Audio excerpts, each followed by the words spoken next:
I never thought I'd be the guy writing a story like this, but here I am. My wife Lisa and I had been together for a solid 8 years. We got married young, had a bunch of ups and downs, but I genuinely thought we were solid. Last year, we decided to renew our vows. It seemed like a good way to remind ourselves why we fell in love and to celebrate. I put a lot into planning that day, hired a good photographer, booked a decent venue, and kept everything pretty low-key but meaningful. Honestly, I was just happy to have her by my side, thinking this was a fresh start, a new chapter. The week leading up to the vow renewal was mostly normal, well, normal in the sense that Lisa was acting a little weird, but she always had her moments. She'd get bitchy over small things, snap at me for no reason, but I shrugged it off. Maybe she was stressed, or maybe I was just reading into it.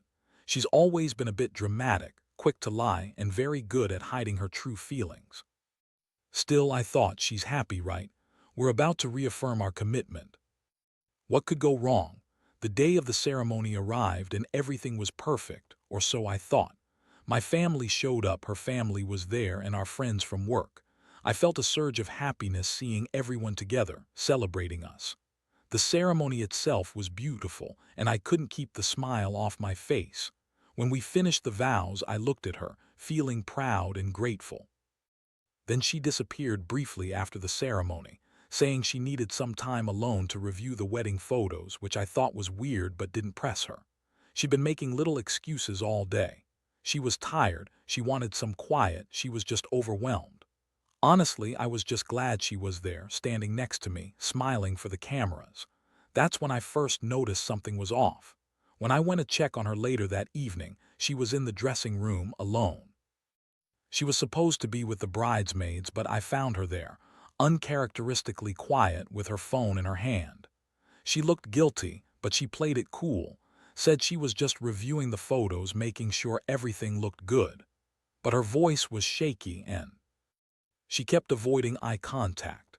I remember asking her if she was okay, and she snapped back at me with some bitchy remark like I was bothering her, saying she just needed some time to herself. That was strange, considering she'd been acting pretty normal the whole day. Later on, I started to notice little things that didn't add up. Her phone was more active than usual, texts coming in from someone named Tom, who I didn't recognize. She'd lock her phone when I was around, and her attitude toward me became more dismissive. She'd snap at me for asking questions, call me paranoid if I tried to get her to talk about her day. I caught her in a few tiny lies about where she'd been, who she'd been with, and every time she'd spin some bullshit excuse. I didn't want to believe it at first, but everything was pointing to something being deeply wrong. I just didn't want to face it yet. Then came the moment that shattered everything. I was snooping through her stuff, something I normally wouldn't do, but I was feeling paranoid, and I found her secret stash of messages. There were dozens of texts, flirty and suggestive, from Tom. The way she described him, how she was reviewing the photos during the wedding to see if she looked good, was clearly a lie. She'd been sneaking around for months, I realized. My stomach sank, I felt sick. How could she betray me like this after everything? It wasn't just a harmless fling, this was betrayal on a level that made my skin crawl. That's when I knew she wasn't just being bitchy or stressed, she was cheating on me. With the photographer, no less. It hit me like a punch in the gut. I had to confront her, and I had to do it soon. When I finally confronted her that night, the air between us was thick with tension. I remember standing there, holding her phone, my hands trembling a little, feeling every bit of the anger and hurt boiling inside me. I could see her eyes narrowing in that way she always does when she's about to lie her ass off. Lisa looked at me with this smug little smirk, like she had everything under control and I was just some idiot who couldn't see what was right in front of him. "So, you've been sneaking around, huh?" I said, voice low but steady. I showed her the messages, the screenshots I'd taken earlier. She looked at them, then rolled her eyes, scoffing. "Oh, please, that's nothing, just some stupid." "Some stupid what, Lisa? Tell me. Be honest for once." I cut her off, feeling the heat rising in my chest. "You're screwing around with Tom, aren't you? During our vow renewal, while I was busy thinking about how much I love you and how lucky I am to have married you again." My voice cracked a little on that last part, but I couldn't help it. The betrayal was fresh, raw. She scoffed again, crossing her arms, giving me this bitchy look. You're overreacting. It's just sex, okay? It doesn't mean anything. We're not even serious, you know that. I was just exploring. You're so damn insecure, it's pathetic. She looked at me like I was the problem, like I was the one at fault for catching her. For a moment, I just stared at her, speechless. How could she be so dismissive? How could she turn something so painful into some petty joke? I felt my fists clenching, but I kept my voice steady. Exploring, during our vow renewal. Are you serious right now? Do you even hear yourself? You're lying through your teeth, Lisa. I paused, trying to find the right words, but honestly, I was just furious. You told me you were reviewing the photos, but you were really with him, weren't you? You're cheating on me and you're lying about it. She rolled her eyes again, her bitchy smirk returning. Whatever. It's not even a big deal. You're making a mountain out of a molehill. I was just having some fun with Tom. It's not like I'm in love with him or anything. You're so insecure I can't even stand it. She looked at me like I was the crazy one, like I was the one ruining everything. I wanted to scream, to shake her, but I just stood there feeling numb. How did it come to this? How did the woman I loved and trusted so much turn into some selfish, lying bitch? How did I not see it coming?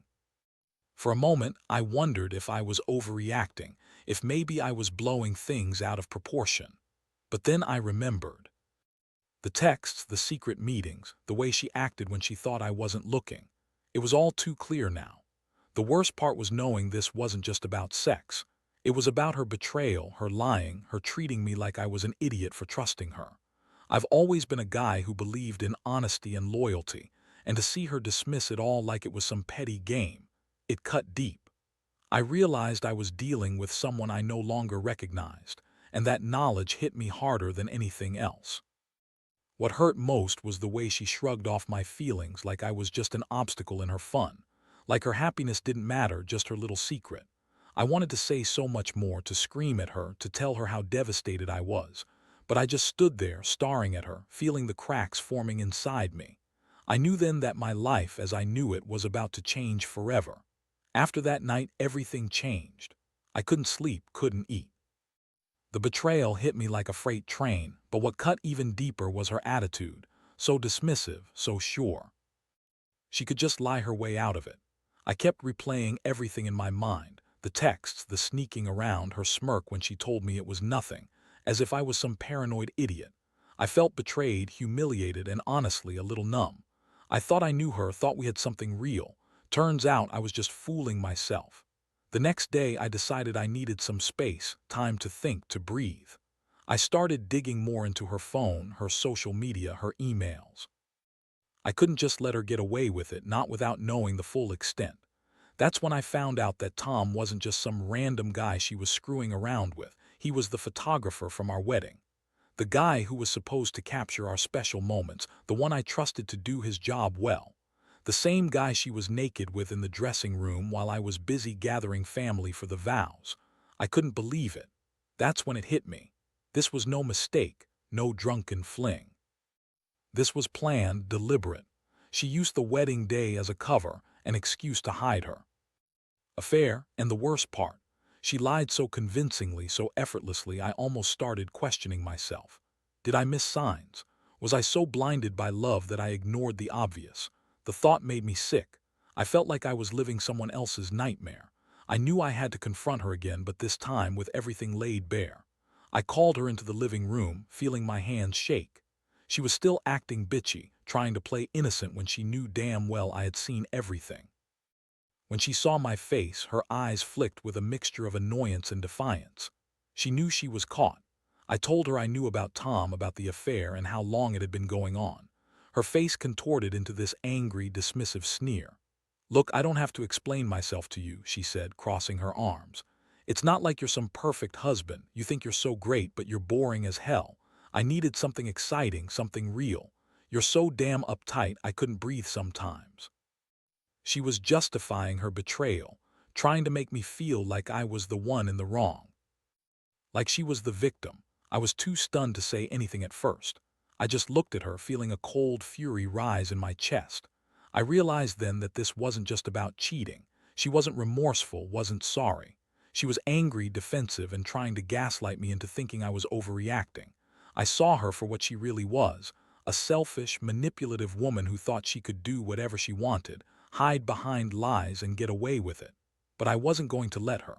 Not anymore. Not after everything I'd uncovered. The thing that hurt most was how she called me boring, how she said she needed excitement. Like I was just some dull, predictable guy who was holding her back. That she had to cheat, to lie, just to feel alive. It made me realize how little she valued this marriage, this life we built. And honestly, part of me wanted to just walk away right then and there. To say enough is enough. But I knew I had to think carefully about what I wanted, about what this meant for us. The trust was gone, shattered beyond repair, and I didn't see how we could come back from this. Still, I didn't want to make any rash decisions. I told her I needed time to think, time to process what she'd done. She rolled her eyes and said I was overreacting, that I was jealous and insecure. But I knew better. I knew she was the one who crossed the line, not me. And from that moment on, everything between us changed. I felt like I was living with a stranger, someone who was capable of betrayal and deception on a level I'd never imagined.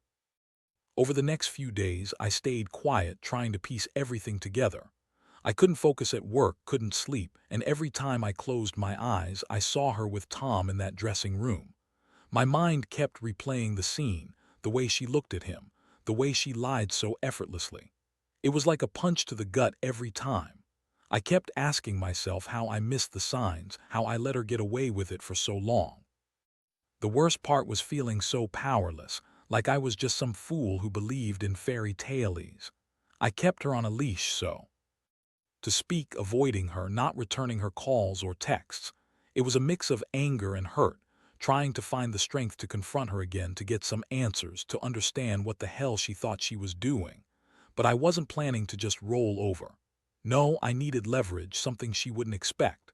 I started gathering evidence, screenshots, a record of her messages, everything I could find. I wasn't going to let her spin her lies anymore. If she wanted to lie and manipulate, I'd be ready for that fight. One night, I decided I'd had enough.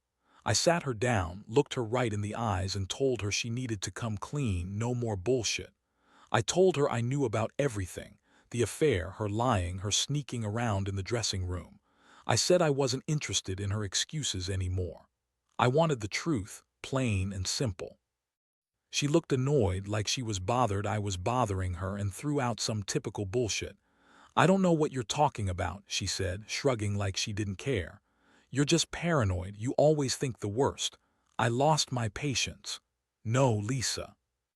I've seen the proof. The texts, the photos, the way you act like you're hiding something. I know you were with Tom that day. During our vow renewal, while I was trying to celebrate with you, you were fucking him in the dressing room. How dare you lie to my face?" That's when she finally snapped.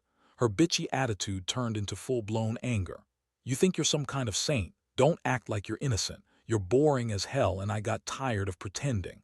I needed excitement. I needed to feel alive. So I did, okay? Big deal." She looked like she didn't care, like she was proud of her little secret. The arrogance in her voice was enough to make my blood boil. I knew then I had to make some kind of decision. I told her straight up that our marriage was over, at least for now. I wasn't going to stay with someone who could betray me so easily, who could throw away all the years we had like they meant nothing. I told her I was done, that I was going to move out and figure out what I wanted. She just laughed, that bitchy laugh she always had when she thought she was winning. "Good. Do what you want. You're nothing without me anyway," she spat, her eyes full of contempt. That moment was a turning point. It was like I finally saw her for what she really was, a selfish, manipulative woman who thought she could get away with anything. I felt a strange mix of relief and sadness. Relief because I finally knew the truth and I didn't have to wonder anymore. Sadness because it meant the end of what I thought was a real marriage. But I also knew I deserved better. I deserved someone who was faithful, honest, and respectful. Someone who didn't lie and cheat behind my back in the most humiliating way possible. The days that followed were a blur of packing, angry arguments, and a lot of sleepless nights. I moved into a friend's place, trying to start over. I couldn't stand to be in the same house with her anymore. Couldn't stand to see her smirk, hear her dismissiveness. Every time I thought about that dressing room, about how she betrayed me during what was supposed to be a celebration of love, I felt a deep ache. in my chest. But I knew I had made the right choice, even if it hurt like hell. The trust was shattered beyond repair, and I couldn't fix it, not with her. Looking back now, I realize how blind I'd been. I thought I knew her, thought she was the woman I'd marry. But she was just this bitchy, selfish cheat who used me and threw me away when she got bored. And honestly, I'm better off without her. I am. I learned that some people are just not worth the pain they cause. And if there's one thing I want others to understand, it's this. Don't ignore the signs. Don't let yourself be the fool. Because once trust is broken, it's damn near impossible to fix. And the worst betrayal is realizing the person you loved was never really yours to begin with. The aftermath of everything was a mess. I stayed with my friend for a while, trying to piece myself back together. Every day was a struggle, waking up with that hollow feeling in my chest, replaying the betrayal over and over. I couldn't escape the image of her in that dressing room, naked with Tom, smirking at me as if it was some joke. The trust was gone for good. I kept asking myself how I didn't see it coming, how I let her manipulate me for so long. It's a kind of pain that's hard to describe, like being betrayed not just by someone you loved, but by someone you thought was your partner in life. One thing I learned is how easy it is to get blinded by love and hope. I thought she was just stressed, just having a moment of weakness. But the truth was, she'd been planning this for months. When I think back, there were tiny signs, little things I brushed off. Her sudden mood swings, her being secretive about her phone, the excuses about reviewing photos that now sound so hollow. I was so busy trying to keep everything smooth, so desperate to save what I thought was a good marriage that I ignored the warning signs. Now I see clearly, betrayal doesn't happen overnight. It's a slow, deliberate process. I also realized how much I'd been taken for a fool. I was the guy who always believed in honesty, in loyalty. I was the one who would put her needs above mine, who tried to keep everything steady. And yet she threw all that away without a second thought. It was humbling, but it made me see that I'd been too soft, too trusting. I should have known she was capable of this. Maybe I was just too afraid of losing her, too scared to face the truth. But now I knew I had to do what was best for me, cut out the toxic, destructive bullshit. I decided I wasn't going to try to win her back. I knew trying to fix this was pointless. She didn't want to be honest. She just wanted to keep lying and pretending everything was fine. I realized I deserved someone who wouldn't lie to me, someone who would value loyalty over fleeting excitement. So I started focusing on myself, going to therapy, reconnecting with friends, and just trying to rebuild my confidence. It's been a long road, but I'm getting there. Slowly, I'm learning to trust again, learning that not everyone is a liar and a cheat.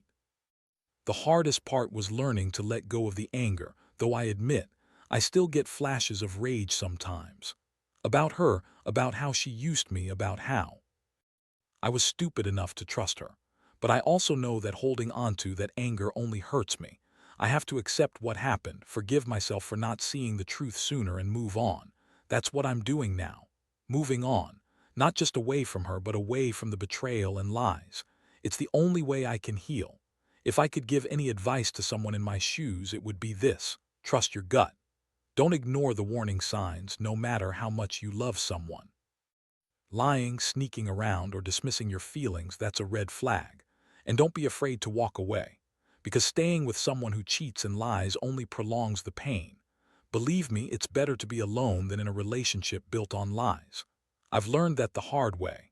Now I just focus on rebuilding my life, learning to love myself again, piece by piece. And someday I hope to find someone who's honest and loyal, who values me for who I am, not for what they can get away with cheating on.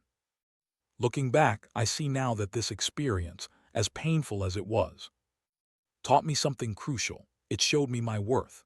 And I realize I don't need someone who lies, cheats, and dismisses my feelings. I deserve better. That's what I keep telling myself every day. Better days will come. I just have to get through this darkness first. Now, after everything, I can finally say I feel a little bit stronger. The pain is still there, but it's less raw, more like a dull ache that reminds me of what I went through and how far I've come. I don't think I'll ever completely forget what happened, but I've learned to accept it. Sometimes I think about Lisa, about how she lied, cheated, and dismissed the vows we took. Honestly, I don't miss her, but I do miss the idea of what I thought we had. It's a strange feeling, resentment and relief tangled together. The truth is, I don't hold any hatred for her anymore. Not because I'm forgiving her, that might come someday, but because I realize that hatred is a poison I don't want to carry around. Instead, I'm trying to see everything as a lesson, a brutal, painful, but necessary lesson about trust and self-worth. I keep reminding myself that I am better than the way she treated me, that I deserve honesty and loyalty from someone who genuinely cares. That experience changed me. It made me more cautious, more aware, but also more confident that I can survive anything. I now trust my instincts more than ever, and I refuse to let anyone treat me like a fool again. I've started dating again, cautiously, trying to find someone who truly values loyalty and respect. It's a slow process, but I know now what I want and I won't settle for less. Sometimes I wonder why people cheat, why they throw away everything for a fleeting thrill. But I've come to realize it's about selfishness, about people who are too afraid to face their own problems or insecurities and instead project them onto others. Lisa wasn't just cheating. She was running away from her own issues, from her own dissatisfaction, and in the process, she destroyed everything we had built. If there's one thing I want others to take away from my story, it's this. Never ignore your own worth. Never let someone treat you like a backup plan or a fool. Trust your gut and don't be afraid to walk away from a relationship that's built on lies. Because if you stay, if you settle for the pain of betrayal, you're only prolonging your suffering. That's what I learned the hard way, and I hope that anyone reading this will see that it's okay to put yourself first, because you deserve honesty, respect, and real love. Today, I'm slowly rebuilding my life. I won't say I'm completely healed yet, but I'm getting there. I've learned to forgive myself for not seeing the signs sooner, and I've opened my eyes to what real love and trust should look like. I hope this story can serve as a warning, or at least a reminder, that some betrayals cut so deep you can't ever fully fix what's broken, but you can survive them. And sometimes, surviving is enough to start over.